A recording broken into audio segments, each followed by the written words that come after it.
ambao viongozi watachaguliwa kutokana na uwezo wao wa kuwaongoza na kuwahudumia wananchi na sio kwa kuwarubuni wapiga kura kwa rushwa. Mheshimiwa Naibu Spika, katika kutimiza azma hii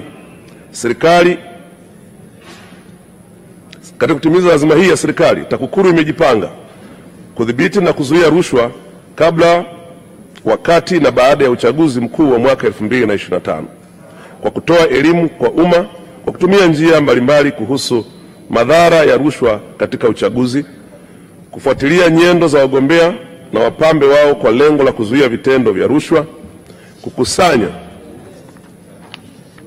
taarifa za kiintelijensia kuhusu vyanzo vya mapato ya wagombea, wapambe na vyama vya siasa ili kudhibiti matumizi ya fedha haramu, kuchunguza na kuwachukulia hatua za kisheria wagombea na wapambe watakaojihusisha na vitendo vya rushwa wakati wa uchaguzi wa mwaka 2025. Mheshimiwa Naibu Spika, mwaka 2023-24 serikali iliwezesha TAKUKURU kuajiri watumishi 350, kununua magari 178 na vitendea kazi vingine ili kuimarisha utendaji kazi katika ngazi ya mikoa na wilaya. Serikali itaendelea kuiwezesha TAKUKURU kwa watumishi, fedha na vitendea kazi ili iweze kutekeleza majukumu yake ya kuzuia na kupambana na rushwa hapa nchini. Mheshimiwa Zahoro.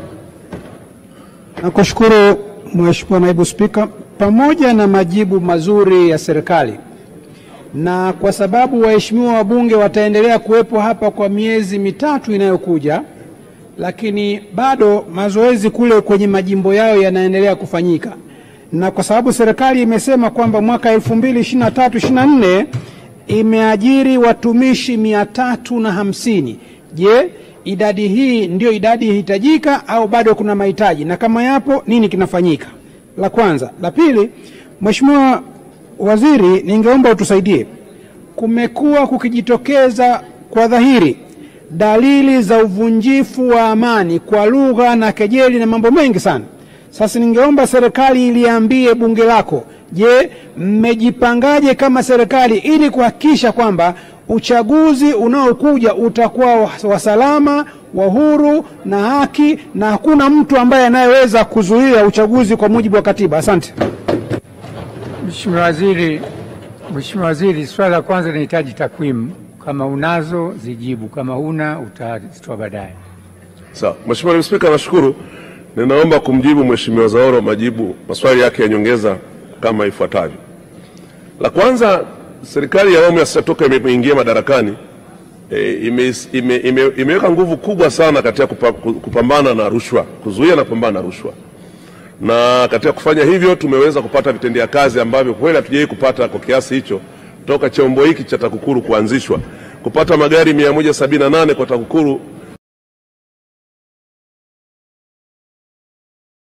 mapya, na ambao hawakupata mapya basi ya kwao ni mazima sana. Kwa hiyo itatusaidia katika kupambana katika ngazi ya wilaya. Lakini katika kipindi cha miaka toka serikali ya awamu ya sita ilipoingia madarakani 2022 mpaka 2025, hivi sasa tumeweza kuongeza watumishi 1190. Watumishi hawa sisi tunaamini wanatosha. Karibu kila ofisi sasa kwenye wilaya zetu zina watumishi kuanzia 5 hadi 15. Sisi tunaamini hawa wanatosha kuweza kupambana au kupeleka elimu, kwa sababu sehemu kubwa ambayo tunataka kujikita nayo ni kuhakikisha kwamba elimu inatolewa kwa njia mbalimbali, kuhakikisha kwamba wananchi wanajua madhara ya rushwa. Lakini la pili, Mheshimiwa Naibu Spika, Mheshimiwa Zahoro ameuliza juu ya wale ambao wameanza harakati, dalili za kutumia rushwa, lakini kuanza harakati ambazo zinapelekea uvunjifu hata wa amani. Nataka niseme tu nchi yetu ina uzoefu mkubwa katika kushughulika na chaguzi, na kwa sasa tumeshafanya chaguzi takriban mara 7. Uzoefu huu unafanya nchi yetu kuwa mwalimu wa demokrasia katika kanda yetu huu, na kwa hivyo nikuhakikishie kwamba kwa wale ambao wamejiandaa kuleta fujo au kuleta mambo ambayo yanaleta sintofahamu kwa jamii, serikali hata siku moja huwa haipumziki wala hakuna gap.